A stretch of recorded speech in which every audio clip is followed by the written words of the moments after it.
Coming up on Chopper's Politics. Even in those red wall seats. Absolutely, very much. Blue wall seats, forgive me. Well, you're right.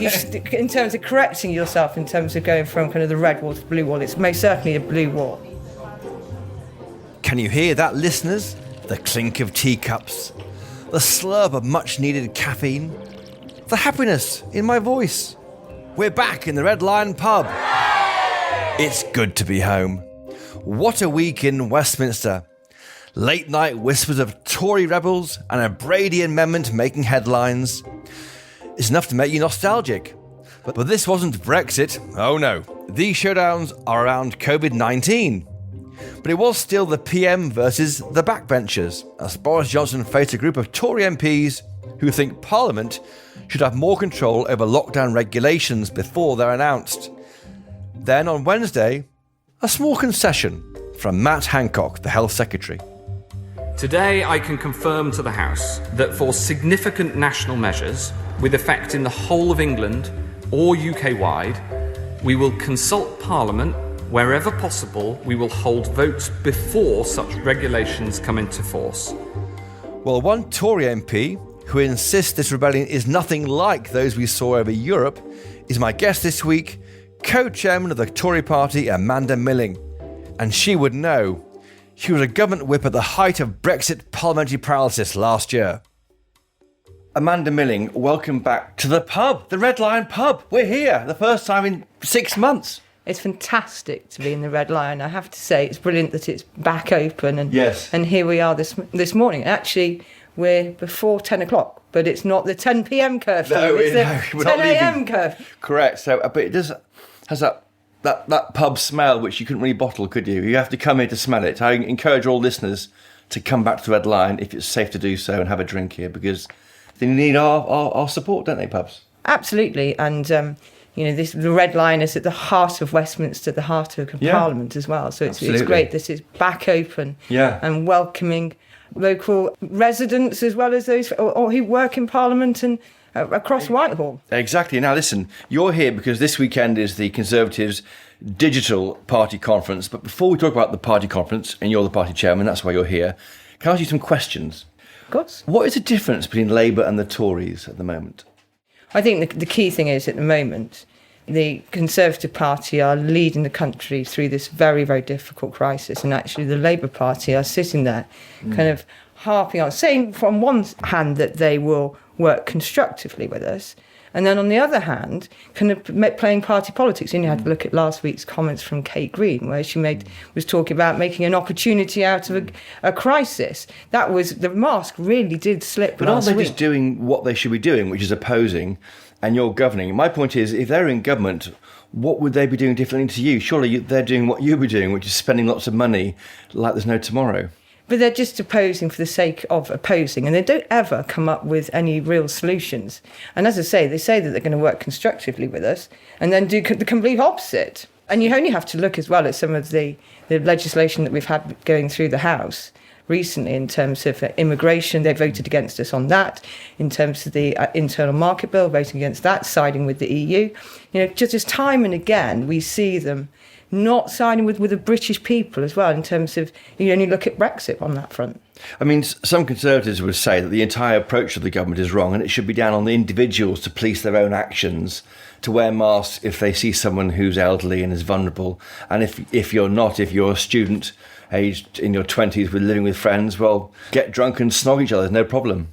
We've had to take measures in order to protect all of the public, whatever age they are. And, this is a really, really revolting virus, which is kind of spreading. It's really, really nasty.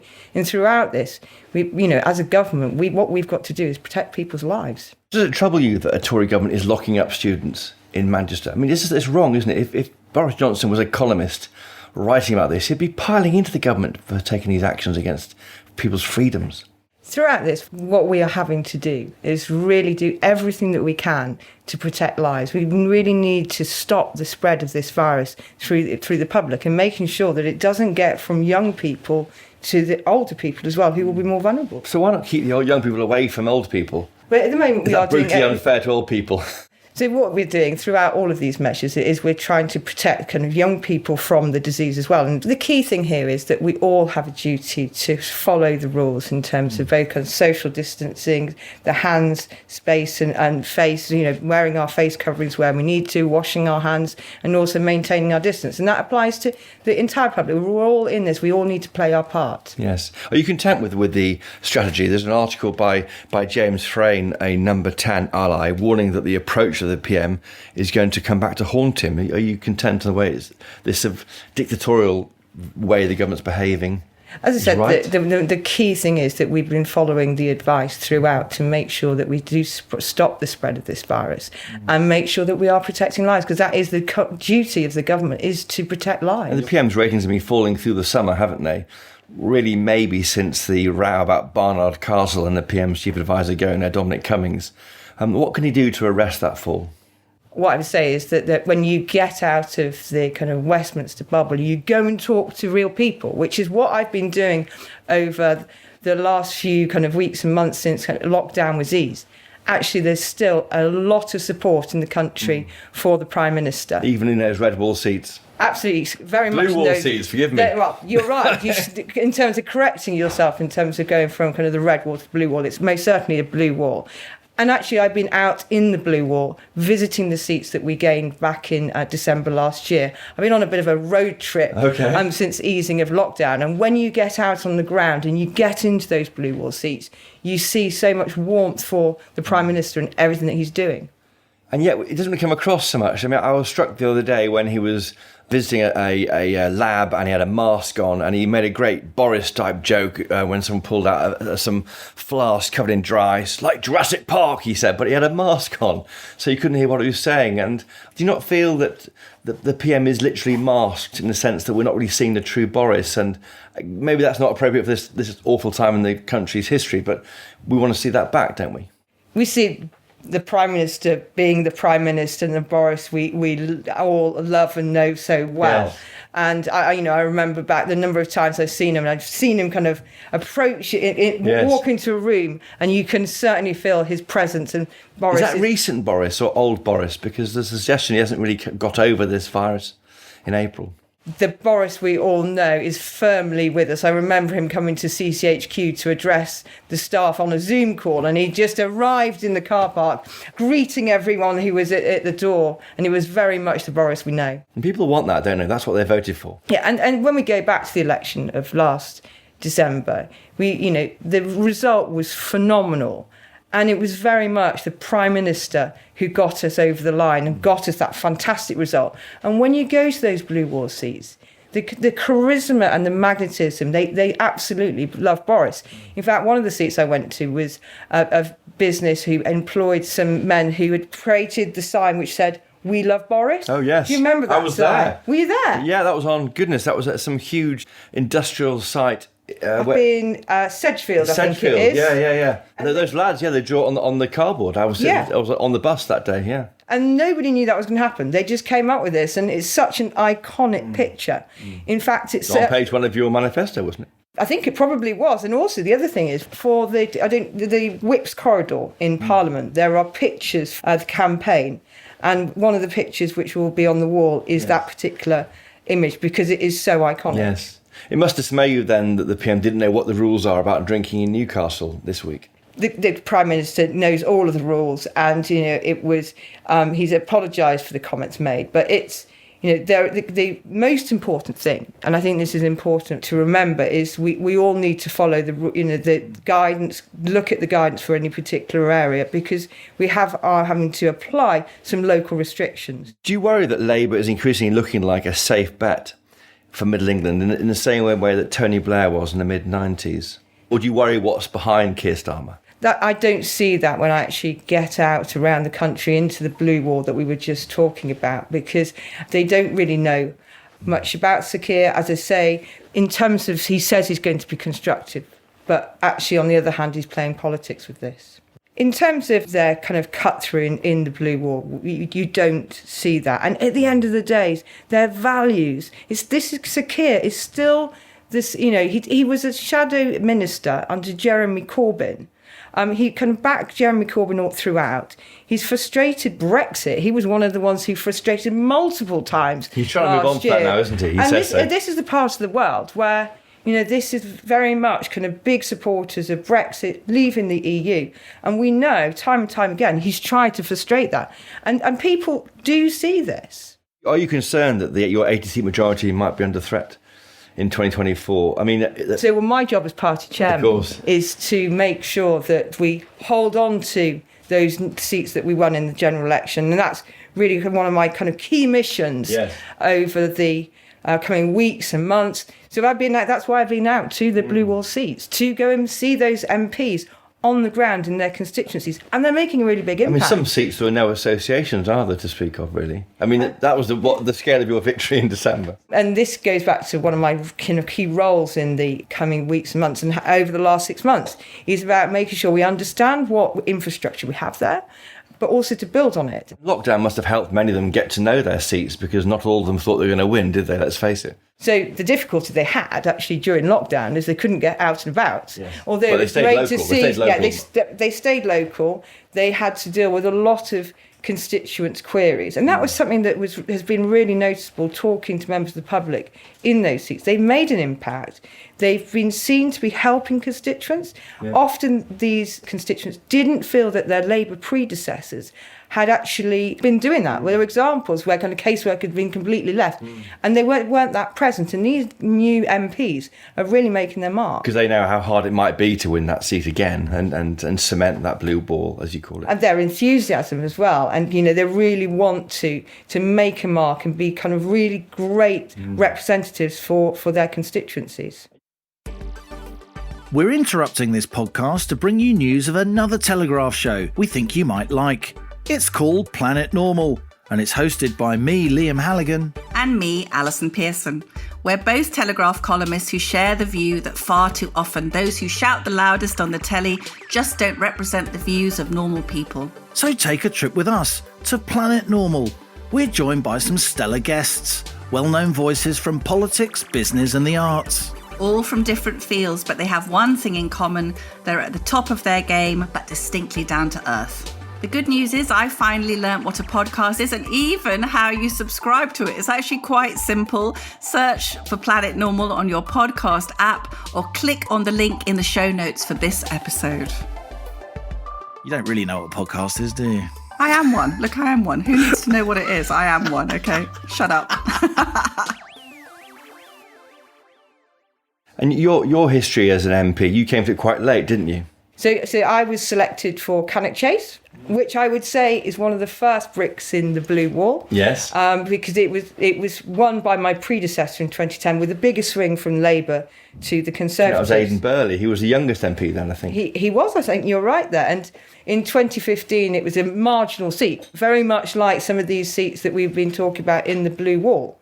So yes, I was selected then, and I've been very fortunate to be representing Cannock Chase for the 5 years since. Why be an MP? What a strain on family life, finances if you don't win. There's all sorts of things.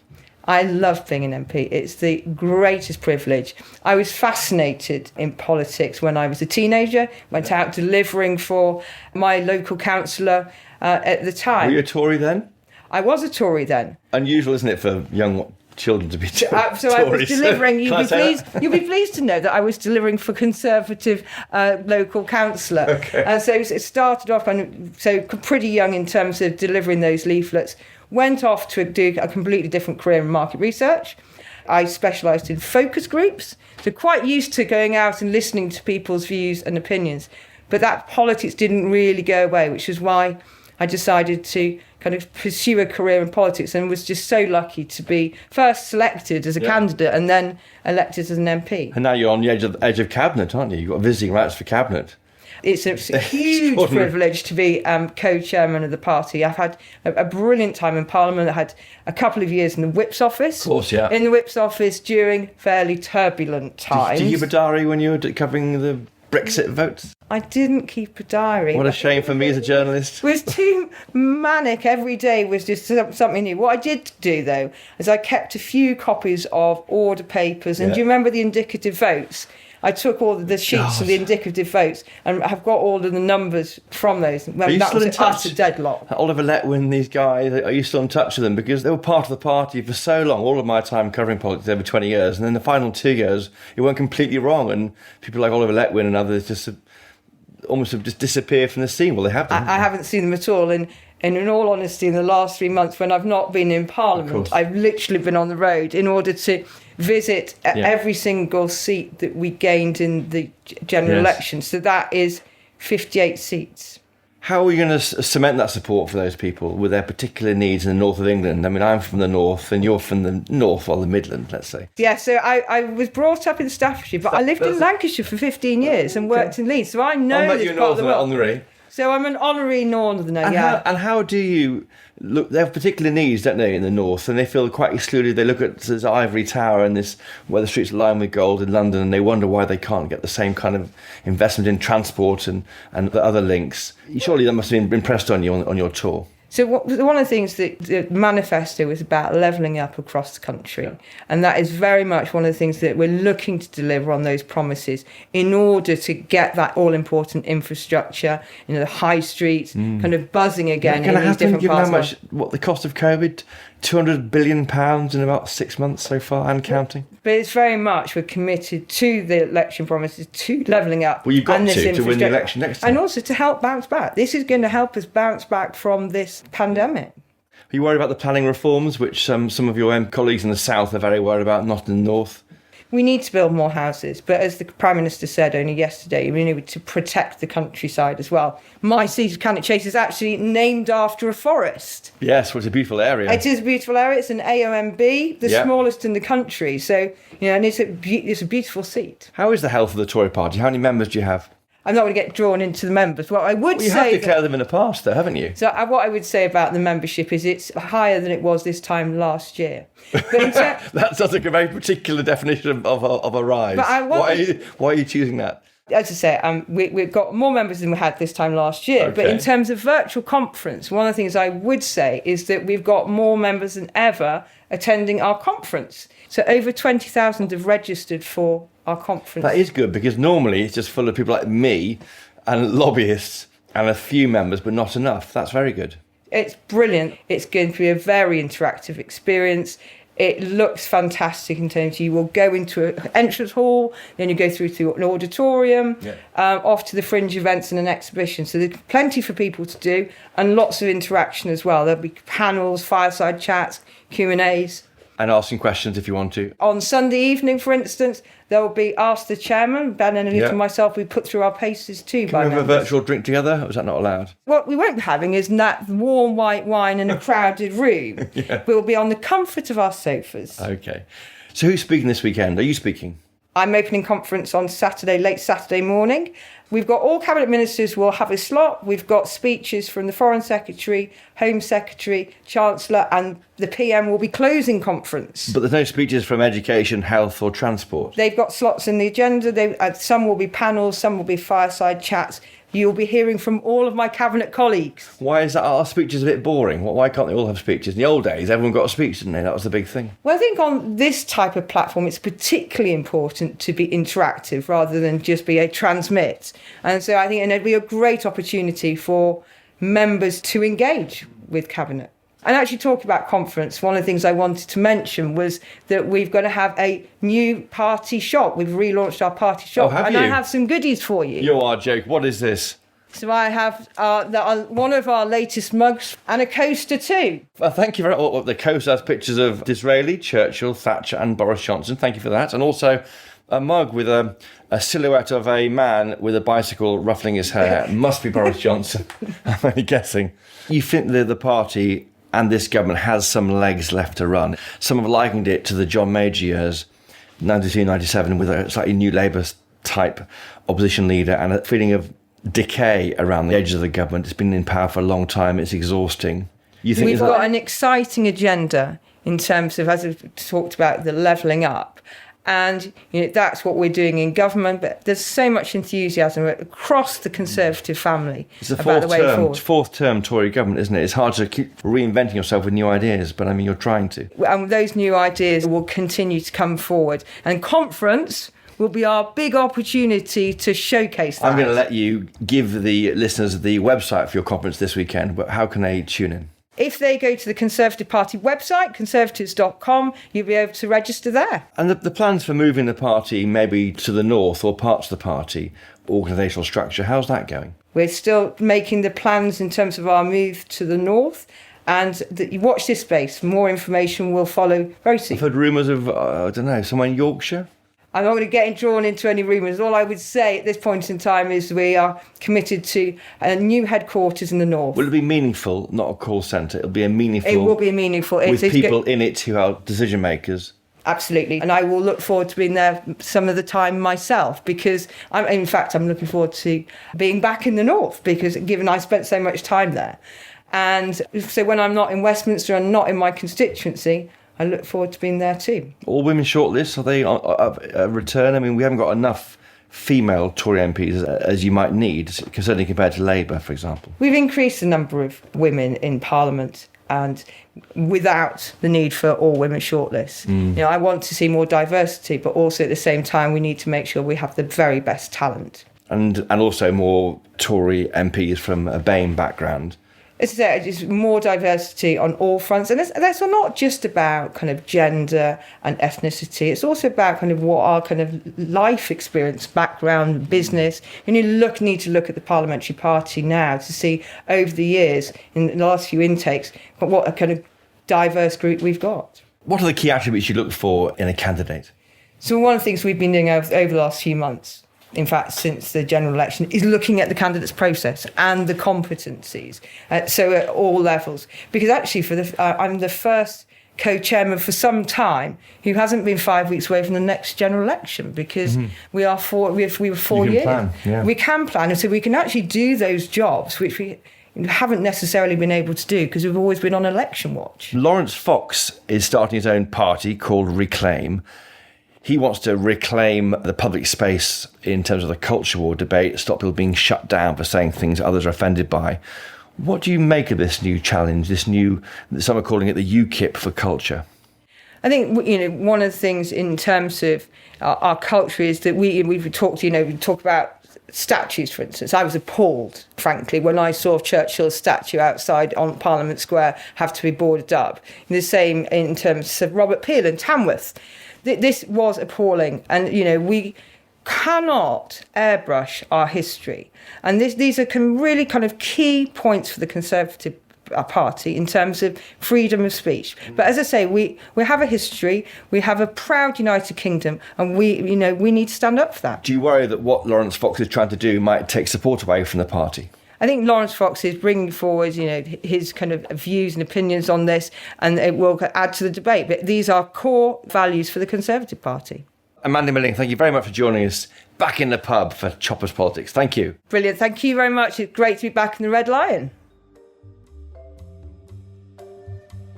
Right, that's all for today's episode. Keep your eyes and ears open for an extra special episode on Saturday with a guest you will not want to miss.